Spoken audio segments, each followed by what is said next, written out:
and think to yourself, there's no place like home. There's no place like home.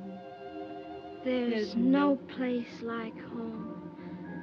There's no place like home. Love them or hate them, multiverse movies are a pretty big deal right now. The past 2 or 3 years, I'm not going to say they've dominated the box office, because they haven't, but there have been quite a few multiverse movies made that have made significant amounts of money. The most successful of these is probably going to be Spider-Man No Way Home. I think that's the most popular, one of the most financially successful, and one of the most critically acclaimed. Second most, of course, is Everything Everywhere All at Once.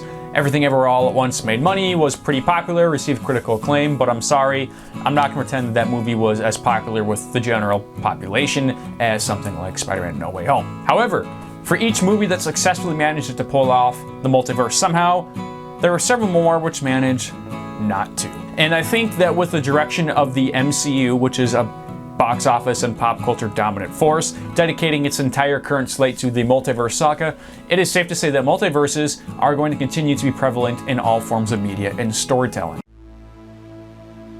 So when it comes to writing interesting characters, there are 2 important things that a writer has to keep in mind and give their characters. Those 2 things are, of course, needs and wants.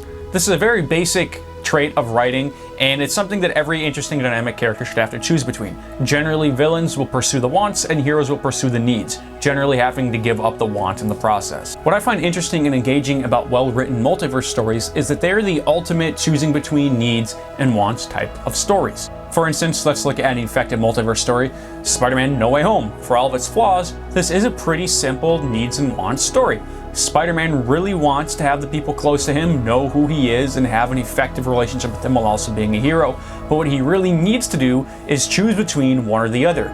He tries to have it both ways, and this results in all sorts of multiversal madness, and in the end he's forced to make a very difficult decision, which is to erase everyone's memory of him in order to send the villains back peacefully and give them a second chance at life. He has to give up his want for his need, with the multiverse in some way representing both. Another example of this can be found in what, on a recent rewatch, I consider to be the first multiverse film, The Wizard of Oz. In The Wizard of Oz, Dorothy wants Toto to remain safe and away from the Wicked Witch of the West. All of the side characters want something else, whether it be a heart, a brain, or courage. The classic story, of course, takes off when a cyclone whisks Dorothy away from Kansas and the people she knows there into the magical land of Oz. Now, I say that this is the first multiverse story because, in a way, I generally think that it is.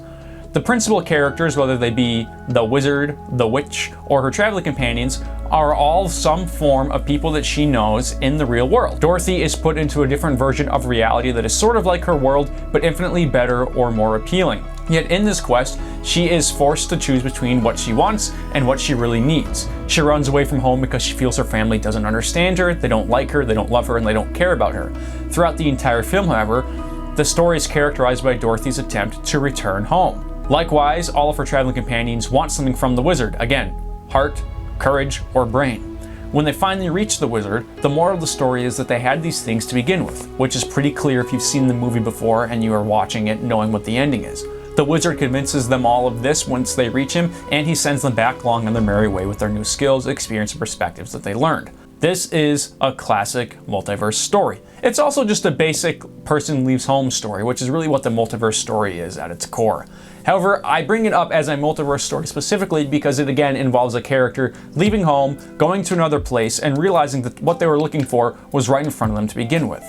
Another example of this can be the popular Christmas film, It's a Wonderful Life. Jimmy Stewart's character enters an alternate reality only to find that everything is terrible and awful, and then he took his life and happiness for granted. He opts to leave this terrible version of reality and return to his normal life, which, though it has problems, is nonetheless fulfilling because he has people there to complete his tasks and live through his life with him. And in a genuinely good multiverse story, I think that's what the lesson should be.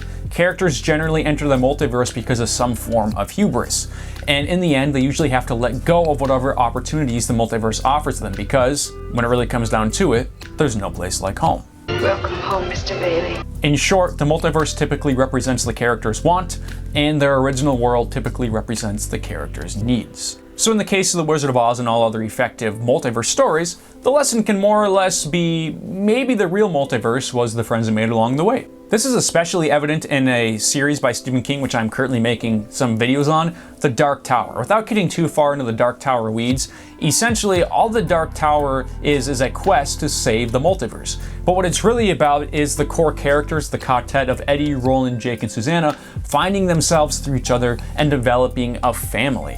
So again, the multiverse is the friends that we make along the way. To make this short, a long time ago I made a video about farm scenes and what they represent. And there's a scene in the film Logan when they're on a farm and Professor Xavier says to the character Wolverine, "You know, Logan, this is what life looks like. A home, people who love each other." Really, the multiverse is about the search for life in its simplest forms. Life and happiness, life through relationships, life through experience. And that is what I think a good multiverse story, especially one like The Dark Tower, The Wizard of Oz, reveals to us. That what we're searching for is, again, right there in front of us among the people that we love. In the search for the infinite and different versions of reality that are better than we currently live in, it is easy to forget that we have agency and an ability to change the lives that we are living. And characters frequently represent that negligence on our own part by looking for a new version of things where things are simpler. When really what they need to do is put in the work in their current realities, because there is only one version of life, and that is the version that you have to fix and repair.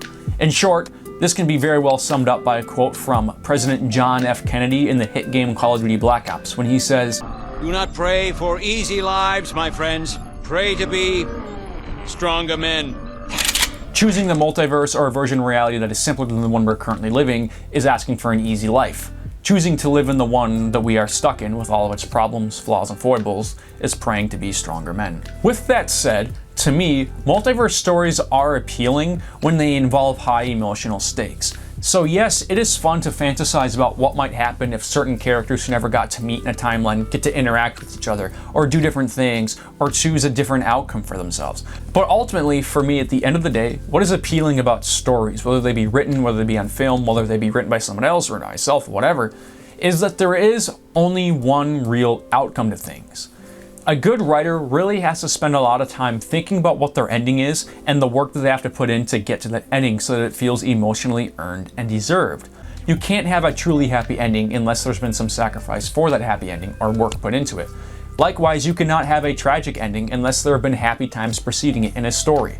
Tragic stories and happy stories are only emotionally resonant because they have that one ending. There was no other way. This singular theme of there only being one ending is part of what makes movies like Avengers Infinity War and Avengers Endgame emotionally resonant. Though not technically multiverse stories, they are time travel stories that later set up and lend themselves to multiverse stories, so I'm going to talk about them here. But what I think makes them effective is the fact Tony has to die and sacrifice himself for the happy ending. There is no other version, there is no other ending, there is no other way to go. In order to earn that happy ending, there has to be a sacrifice. We don't get to choose our time. Death is what gives life meaning. To know your days are numbered, your time is short. The problem with multiverse stories come when writers neglect this fact, that there should only be one true ending. When you are writing something, if you have multiple options for an ending, if you don't know what the ending is going to be, your story is fundamentally flawed, at least from my perspective. Everything you write should be about the end. Yes, the journey should be fulfilling. The whole book, movie, TV show, whatever should be fun and engaging and enjoyable. But to me, it should always serve to reward whatever that ending is. But you must know what that ending is in order for audiences to connect to it. Because at the end of the day, in real life, there is only one ending. There is not multiple versions of our decisions. There are not multiple versions of ourselves walking around out there. I've prevented countless terrible futures. And after each one, there's always another. And they all lead here. It's fun to think about, it's fun to imagine how our lives might go differently if we had made a different decision when we were younger, but ultimately we have to live with the choices that we make. And so, when you divorce stories from that emotional stakes and only one version of an ending, I believe that you have disconnected yourself, your characters, and your story from the audience. An example of this is the 2022 film Doctor Strange in the Multiverse of Madness. Now, I'm going to talk about this more later, but I want to bring it up here because I feel that this is a bad multiverse story from the fact that its multiverse has nothing to do with its main protagonist or his actual emotional quest. The film opens up with a question of, is Dr. Stephen Strange happy? And by the end of the film, the answer to that is, I mean, it's pretty clear at the beginning of the movie that he is not happy, despite him saying that he is. And so the movie kind of sets this premise up as if what he's going to learn through his journey throughout the multiverse is how to be happy and enjoy what's in front of him. But he never actually does that. The film makes a somewhat half-hearted attempt at endearing him to the world again after his loss of Christine through his gaining of America Chavez as like a surrogate daughter or like friend or something, but it doesn't actually put in any emotional legwork to make that feel earned. And at the end of the film, it is still not clear that Dr. Stephen Strange is happy. The primary cause for his unhappiness is his lack of relationship with the nurse Christine from the previous film. Anyways, Doctor Strange gets to interact with his love Christine throughout the entire film. However, it is of course a different version of Christine. Nonetheless, the writers transplant the emotional baggage of Stephen Strange and Christine from the normal version of reality, Earth 616, and put it on this other version of reality, the Earth whatever version of Christine. So even though it's a completely different person and completely different character, the movie still tries to have it both ways by putting that emotional growth onto these two versions of the characters, despite them having literally no history together at all. And on the surface, it might work if you don't think about it, but if you're actually paying attention and attempting to be emotionally invested in this amusement park ride, it's not going to work. A movie that does this actually fairly well in the same universe is Guardians of the Galaxy Volume 3. Peter Quill tries to pick up where his relationship with Gamora left off with the 2014 Gamora in Guardians of the Galaxy Volume 3. However, she's not interested because she's a different person. She doesn't remember it, she doesn't care about it, she hasn't been through it. And when the film does try to transplant that emotional growth onto this version of the character, she completely rejects it, and it's basically a joke at Peter Quill's expense. However, it still endears us to Peter Quill because we, as the audience, feel the same loss that he is going through because we went through the same growth with these two characters. However, the film remains smart and puts in the emotional legwork by forcing this new version of Gamora and this old version of Quill to go through new growth and interactions together because she is a completely different character. And it makes it still feel fresh and interesting because she's different instead of feeling tired and retread by her being the exact same character that she was in the previous film. To pivot to another film in the MCU that I've already talked about, Spider-Man No Way Home, there are problems with this movie and how it handles its multiverse, despite the fact that there is a clear need and want scenario presented. Ultimately, though the villains in this film are fun to see and they're well acted and well written, and there is an attempt to emotionally endear and connect them to this version of Peter Parker, they are still not really his villains. They are just threats that are there, things that he has to stop, without having any real emotional weight or connection to them. We as the audience might care because we've seen them in other movies, but this version of Peter doesn't really have a real reason to care about what happens to them other than the fact he is a good person. It's very comic booky and superhero-y, and it fits into the lore and mythos of Spider-Man well, and the lesson of Aunt May that like you should help people just because you can, great power, great responsibility, whatever, that's fine, but for me, the relationship between a hero and their antagonist, their villain, is hugely important in that story being successful or endearing. That is why so many early MCU movies especially are kind of broken when it comes to their villains, because their villains are not emotionally connected to their heroes. That's the case here as well, except there are like 5 villains. I will say in the movie's defense that of course Willem Dafoe's Green Goblin kills Aunt May, which emotionally connects him to Peter, but none of the other villains have a real emotional connection or grounding to him at all. So in this case, I feel that the multiverse story somewhat fails because it doesn't emotionally serve the relationship between hero and villain, which is very important.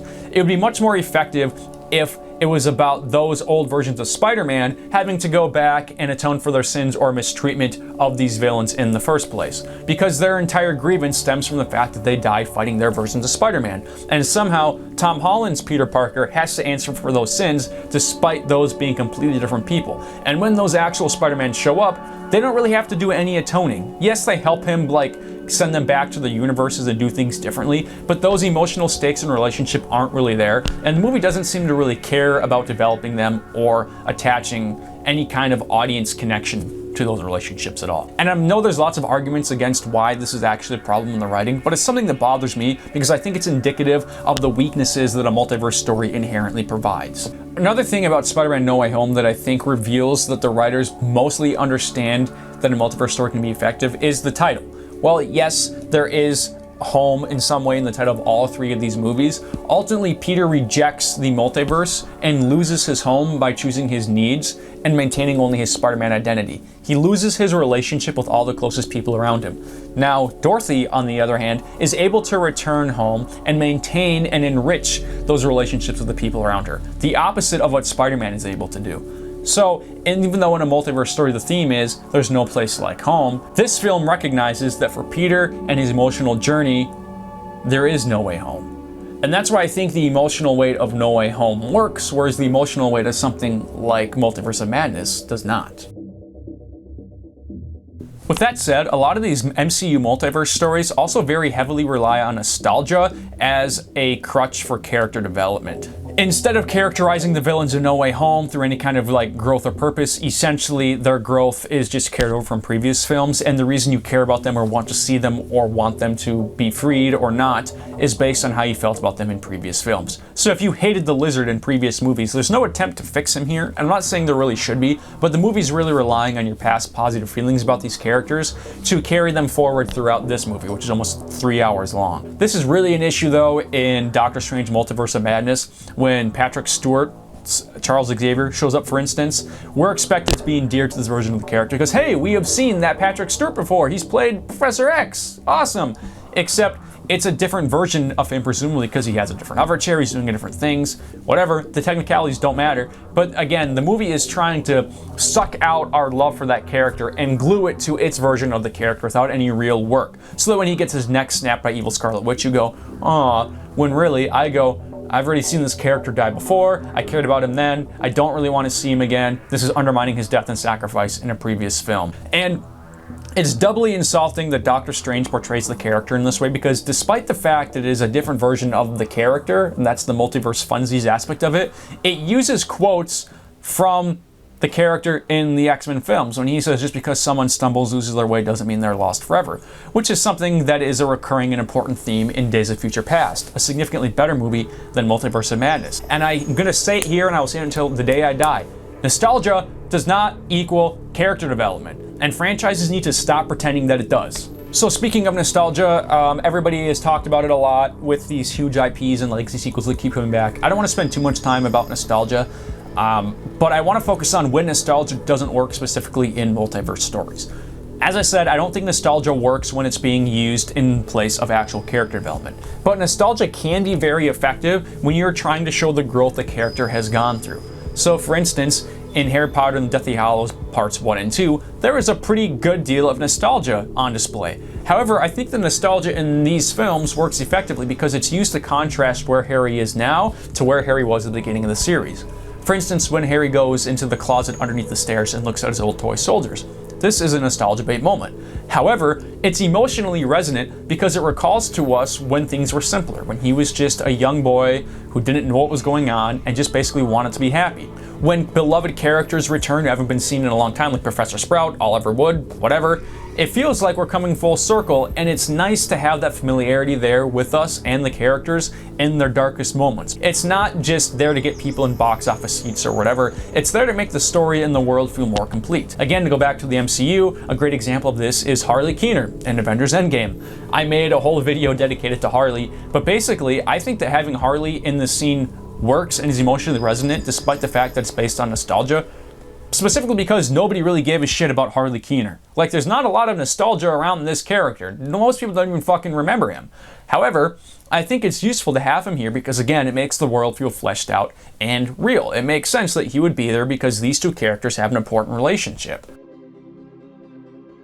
Okay, the next important thing that needs to be said about multiverse stories is that there are too many of them. From No Way Home, to The Flash, to Doctor Strange, to Ant-Man, kind of, to Endgame, kind of, to Everything Everywhere All at Once, to Morbius, to Venom, to whatever. There are a lot of multiverse stories, and that's only really talking about the big ones, specifically superhero ones, which of course Everything Everywhere All at Once is not, but Considering that superhero movies are the dominant box office force at the moment, and multiverse stories are a huge part of that, it's easy to say that yes, this market is oversaturated. And specifically, it's not even oversaturated by good multiverse stories, it's oversaturated by bad multiverse stories, which is why it's a problem. I've talked about this on the channel before, but I know Scorsese got a lot of flack for calling superhero movies like amusement park rides, but multiverse stories are the ultimate amusement park rides, especially when they are stuffed full of nostalgia bait and cameos and actors and whatever, because it's just like being on a roller coaster or on a ride at Disney World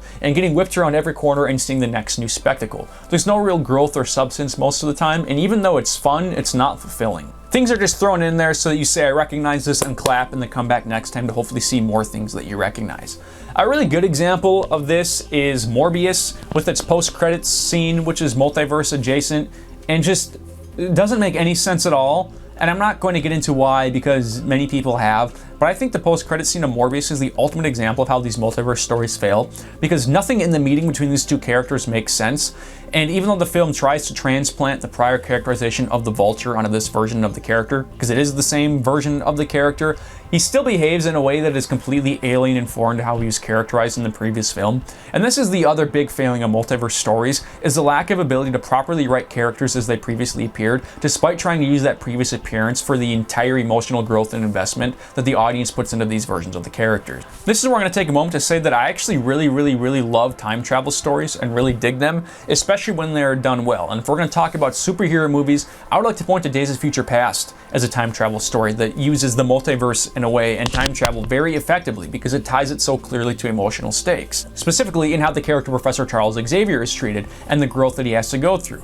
Time travel is used to create a great contrast between him at his lowest and him at his highest, and to put in the work so that he grows as a character through that time travel-esque multiverse journey, such whatever. The time travel is in service of a very important character story, and that's when I think it works best. Okay, so now that I've mentioned things like Morbius and ways multiverse movies don't work, I want to shift to the most recent offender, which is The Flash. The Flash technically does the multiverse story right, in that Barry, despite being able to travel through the multiverse, ultimately has to leave the multiverse and give up his want to preserve his need. The entire plot of the film hinges on Barry trying to go back in time to prevent his mother's death and his father's unfair imprisonment. However, he realizes that in so doing, he has created the events that led to her death somehow, and a multiverse, and all these problems. And so the film attempts to have an emotional climax where Barry basically has one last conversation with his mother and then reverses the actions that he did to try to save her life. This should work. The problem is that it doesn't, because The Flash as a film doesn't put in any actual time or effort to endear you to this version of Barry Allen and his mother. Yes, the movie does have scenes of them dancing in the kitchen and hanging out, and she seems like a nice mom, but it all feels phony and uncharacteristically happy because there's only really 2 scenes involving the characters, and they occupy maybe 4% of the movie's 17-hour runtime, and there's so much shit in the rest of the movie that it's easy to forget these characters are even in the film, despite them being the entire emotional crux and purpose of it, that being Barry's parents. So in a scene that is specifically catered to make me cry because it involves all the things I find emotional and worthy of tears, The Flash elicited zero emotional response from me because I just did not care about Barry or his mother or their relationship because it was so underdeveloped. So while I admire a film that tries to make its climax an emotional moment, I have to disregard The Flash because it fails to pull it off, and its multiverse shenanigans are so otherwise artificial and cheap that it just completely ruins any kind of emotional genuineness that it might have attempted to actually have. For example, if you're going to dedicate your multiverse to flashy cameos and such, I think they should at least be fun cameos. Like, for all of its failings, the cameos in Multiverse of Madness are pretty oh, wow, woo, you get excited and then you regret it afterwards. But the cameos in The Flash are just weird and fake. So you have a digitally resurrected Christopher Reeve Superman and his Supergirl, and then you have the Nick Cage Superman, and Adam West Batman, and then George Clooney Batman.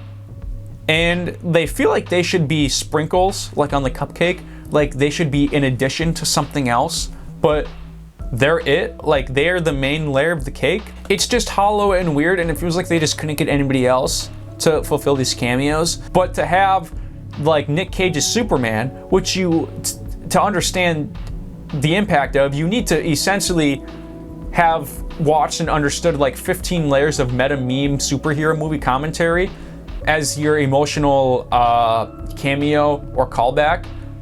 Nah, bro, that makes the movie feel very hollow, artificial, and bizarre. The other problem with The Flash as it portrays the multiverse is that there is no real emotional stake. So yes, Barry has to choose between his needs and his wants, but again, neither his needs or wants are very interesting, and there's also not really a sacrifice.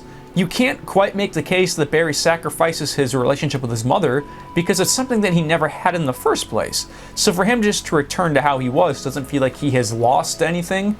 And it doubly doesn't work because the movie goes through all this rigmarole and lessons and messaging about how you can't change the past, you have to live in the moment. Again, it does what a multiverse story should, but then it cheats itself because Barry nonetheless doctors time so that his father is able to be exonerated for the murder of his mother later on in time.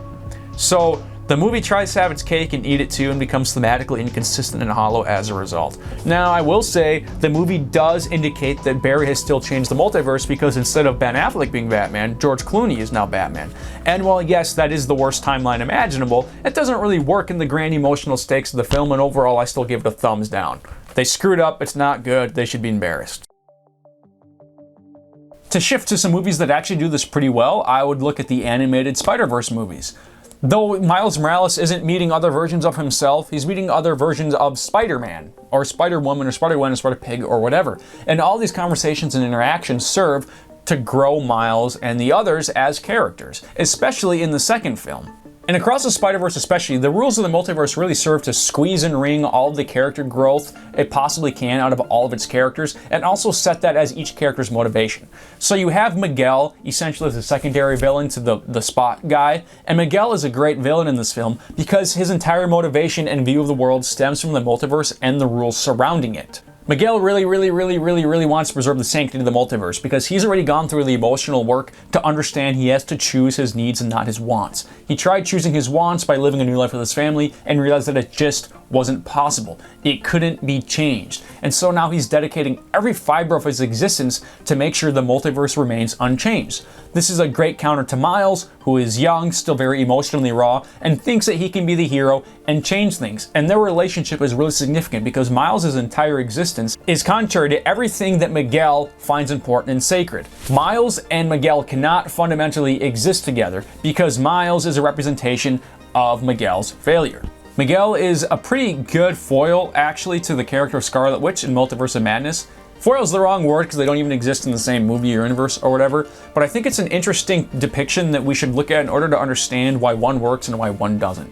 I think Miguel works as a villain because the emotional growth and character development is there to make him empathetic and so you can understand and sympathize with what he's doing, whereas Scarlet Witch does not really receive that same emotional work. I'm not going to get into the details of how WandaVision and this version of the character all fit together or whatnot, but I don't think that the multiverse rules should exist in service of exclusively the villain of every story, as they do in Multiverse of Madness. They should be there for the villain and the hero. Again, this goes back to making sure that you have a hero and a villain who are emotionally linked. Doctor Strange and Scarlet Witch should be emotionally linked because they have been friends, but the movie doesn't really do anything to capitalize or build on that friendship. Instead, it focuses exclusively on Scarlet Witch and her chasing of her wants rather than her needs. She wants her family, she needs to let them go. Now, I think this would work if the movie was really Scarlet Witch's story, in the same way that Infinity War is Thanos' story. However, Multiverse of Madness doesn't put in any kind of work or effort or do anything to indicate that's supposed to be the case. If it made it Scarlet Witch's story, then I would absolutely buy this tight relationship between villain and multiverse rather than hero and multiverse, but because that's not the case, I don't. Scarlet Witch is the character who has to pay the emotional price of the multiverse. She has to make the decision to let go of the Darkhold, let go of her potential future with the kids. But because she is not the real emotional center or core of the movie's story, it doesn't work in the same way that Thanos gaining his wants does, or that Tony snapping his fingers does, or that Miguel's relationship to Miles works. Because she's essentially an underdeveloped plot device, none of that decision has any kind of weight to it, and as a result, the movie feels, again, hollow. In short, the multiverse should reveal the best potential and beauty of a character's life, but make them realize that that same beauty and potential is present in the life they are currently living. Again, there's no place like home, and there is only one ending. Now, to shift from all these movies that don't really do the multiverse well to one that does, it is of course time to talk about Everything, Everywhere, All at Once. Everything Everywhere All at Once is the antithesis of all this amusement park nonsense that we've been talking about. Well, yes, the movie is overstimulating and stuffed full of alternate realities and gimmicks and all this crazy fun, whoa moments. These things are exactly that. They're meta commentary on the world we live in, multiverse stories in general, and life. Life is so overstuffed with stimulation, with content, with distractions, that it is easy to lose sight of what is actually important. Again, this is the core of every multiverse story, are the things that we take for granted in our real lives that we should be seizing on for their simplistic nature and ability to give us happiness. You know, Logan, this is what life looks like. In Everything Everywhere All at Once, the multiverse is overwhelming and terrifying, similar to the Dark Tower series. It's not really full of like fun, happy things. Like, yes, it's fun to giggle at having hot dog fingers, but who would want that? That would be terrible. And it's terrifying. This is also significantly more inventive than Doctor Strange when they go to the crazy multiverse, and the big difference is that pizza is like a ball and the lights are different colors, like the stoplights. I mean, come on. Not only does Everything Everywhere All at Once serve the best possible emotional storytelling a multiverse story can, but it also leans into the most fun and wacky aspects of a multiverse story, which is showing how fun and wacky the multiverse can be, which is what a lot of these other multiverse stories seem to forget about. Like, there's nothing fun and wacky about the multiverse in No Way Home, which I'm not saying it needs to be, but there's also nothing fun or wacky about the Multiverse of Madness, when that's like the whole point. The funnest and wackiest thing is that one of the Doctor Stranges has a third eyeball. Ah! Everything Everywhere All at Once just perfectly manages to balance the creative, wacky nature of the multiverse story with the very grounded and important emotional human stakes that are required to make that story feel like there's actually meat to it. They come together in a beautiful coitus of storytelling. To go back to the basic message of this video, I think Everything Everywhere All at Once works and like connected with so many people because it's very accessible, basic, and human. For me, when I first watched the film in the theater, the scene when they are rocks is when I began crying, and I didn't stop crying until the movie was over. And what really hits me in the gut, is gonna make me tear up just thinking about it, is when Evelyn is in one of the alternate realities and her husband says to her, 如果有来生，我还是会选择和你一起报税，开心一点。 Evelyn wants a divorce because she's so tired of the monotony of the laundry and the taxes and never feeling like she's getting ahead. And she's forgotten that the laundry and the taxes are the life that she has to live with and the people that she shares it with. This is not to say that the film is sending a message that you should become complacent and never try to improve yourself or fix problems. Not at all. It's saying that the true meaning and purpose and happiness of life comes through solving those problems together with the people around you that you love. That ultimately, laundry and taxes, for as boring and mundane as they are, can still be home. And as we know, the most important thing in a multiverse story is finding home. In Everything Everywhere All at Once, the laundry and taxes are the things the characters were searching for all along. Evelyn didn't ask to be pulled into the multiverse, but she was asking to leave her normal life. She was trying to change things. Just like in every other multiverse story that is successful, however, that change comes with a great cost, and Evelyn realizes that she needs to go with her needs and not her want. What Evelyn and every other character in the Infected Multiverse story realizes is that on their journey to Oz, the most important thing is the yellow brick road, and the people who walk on it alongside of us. In the end, an effective multiverse story should remind us that, after everything, there is no place like home, even if home is just laundry and taxes. That no matter how hard we try, there is only one ending. And on our trip down the yellow brick road, it's up to us to make sure it's the best one possible.